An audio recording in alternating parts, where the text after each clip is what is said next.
Assalamualaikum warahmatullahi wabarakatuh. Apa kabarnya sahabatku dimanapun Anda berada? Mudah-mudahan kita dalam keadaan sehat walafiat. Baiklah sahabatku, pada pagi ini saya ingin menjawab pertanyaan dari seorang klien tentang pemberian kepada pihak calon mempelai wanita dari calon mempelai laki-laki. Pemberian ini bisa berupa benda, bisa berupa uang atau apapun ya, tapi kalau di Sulawesi biasanya disebut dengan panai. Pertanyaannya, Pak, kalau anak saya mau menikah, memberikan pemberian kepada wanita senilai 70 juta, apakah itu masuk kategori berlebihan apa tidak, Pak? Nah, saya jawab ya, uang pemberian atau benda pemberian dari pihak laki-laki kepada pihak perempuan itu bukanlah sesuatu yang wajib untuk menentukan sahnya pernikahan. Pemberian itu bukanlah mas kawin. Mas kawin saja yang menurut Rasulullah cincin besi pun tidak masalah, itu tidak menjadi rukun dalam pernikahan. Artinya hanya sekedar wajib, bukan rukun. Bedanya, kalau rukun harus tuntas ketika pelaksanaan akad nikah, kalau wajib bisa ngutang.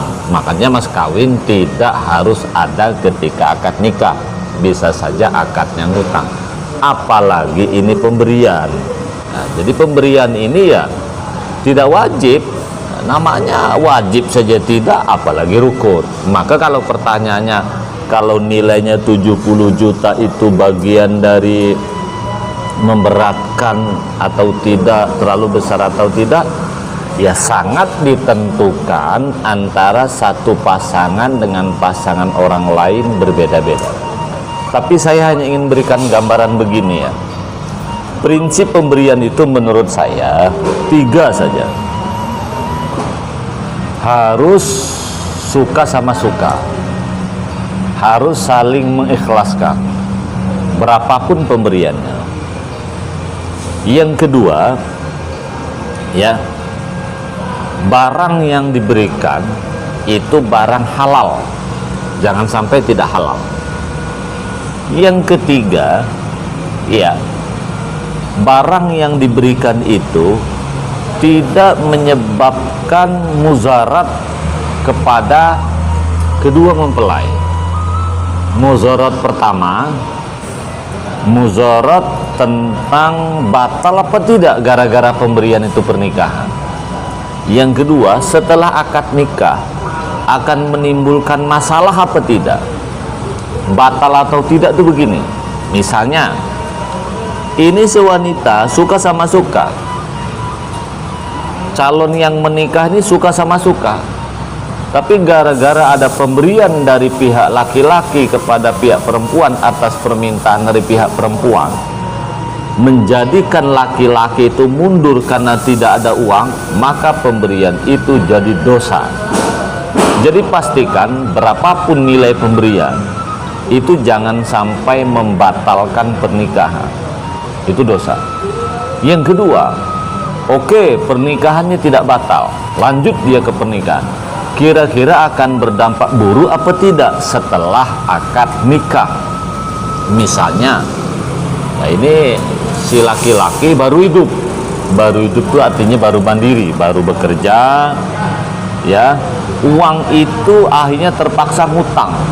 Katakanlah karena pihak perempuan minta uang 100 juta, minjamlah dia ke bank ya, dengan perjanjian 100 juta tuh bayar 6 tahun. Kan dia juga nanti yang akan membayar cicilan itu. Akhirnya nanti ya setelah menjadi suami dia terpaksa pula nyicil utang. Sementara ya makan minum pun masih susah, rumah pun masih ngontrak, nanti rumah tangga jadi berantakan. Jadi 3 itu saja ya, suka sama suka ini kedua belah pihak. Pihak laki-laki, pihak perempuan termasuk keluarganya. Yang kedua, barang yang diberikan tuh halus halal, Yang ketiga, tidak mengakibatkan batalnya perceraian atau memberatkan setelah akad nikah. Lalu pertanyaannya, kalau 70 juta Pak, memberatkan apa tidak? Ya tergantung kedua pihak. Misalnya kalau saya, pihak laki-laki, punya anak 2, yang perempuan sudah menikah, sudah punya suami, sudah mandiri, artinya tanggung jawab anak sudah kewajiban suaminya, tinggal satu-satunya anak laki-laki yang belum nikah. Mobil punya, rumah punya saya, bahkan aset lain pun punya, uang di tabungan ada. Pihak perempuan minta 200 juta, menurut saya terlalu kecil. Kenapa begitu? Misalnya ya uang ini kan pada akhirnya kan untuk anak juga kan, itu kan ya. Untuk apa lagi? Untuk anak. Silakan.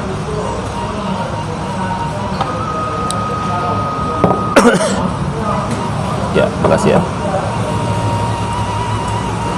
Oke, saya pesan mie nih di Warkop 99 ya. Uang ini kan pada akhirnya untuk anak. Untuk siapa lagi coba? Anak laki-laki. Rumah ada, mati pun tidak membawa harta juga. Toh biasanya kalau kita menikah, sang anak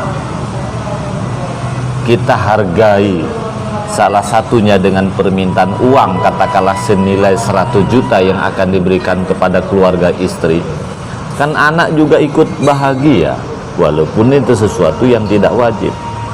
Kita sudah usia 55 tahun misalnya ya, atau sudah 60 tahun, makan yang enak-enak pun sudah tak bisa lagi. Ya tentu kalau permintaan dari pihak perempuan 200 juta, anggap saja sedekah. Dan uang 200 juta itu biasanya kan untuk pesta pernikahan, anggap saja sedekah ya. Memberikan makan orang banyak itu kan bagian dari sedekah juga.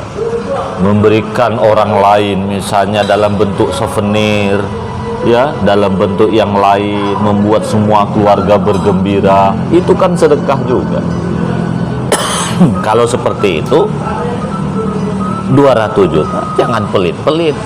Toh ketika uang diberikan 200 juta masih banyak harta tersisa, rumah masih utuh, mobil masih ada, usaha masih ada, bahkan tabungan di bank pun masih ada.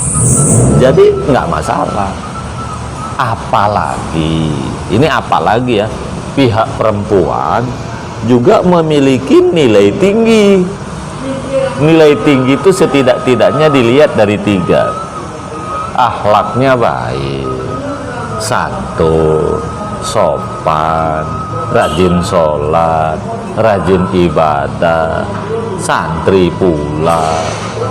Yang kedua, dia tergolong memiliki IQ tinggi, mungkin sarjana, mungkin tahfiz Quran, mungkin dokter, mungkin yang lain.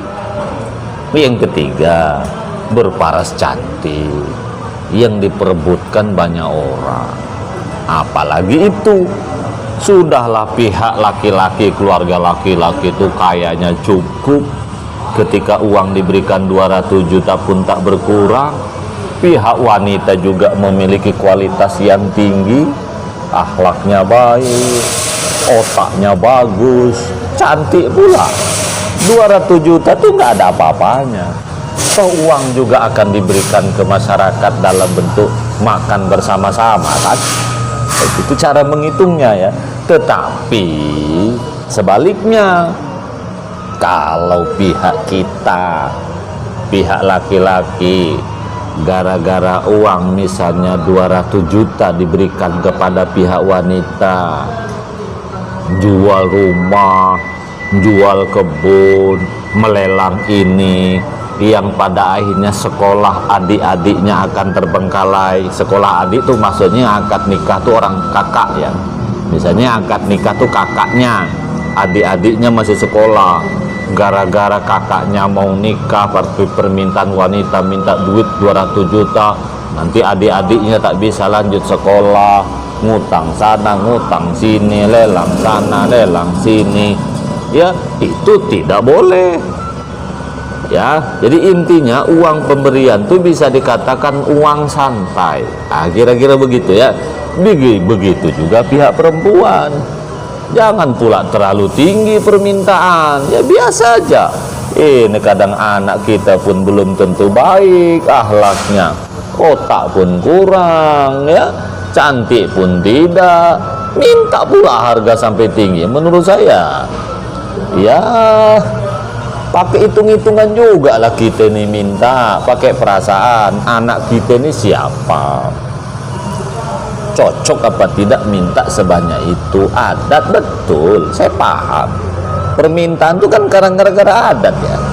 Dan yang terakhir saran saya, ini kadang-kadang permintaan itu kan bukan ditentukan oleh bapak dengan mama pihak perempuan, nenek mama, keluarga. Kadang bapak mamanya tak boleh pula ikut berunding itu. Yang berunding ini keluarga besar, bahkan pengantin pun dalam perundingan tidak boleh ya. Jadi jawaban singkat saya kepada yang bertanya, Pak, kalau 70 juta itu mahal apa tidak? Ya, saya tidak bisa mengatakan itu mahal apa tidak, sangat ditentukan 3 hal.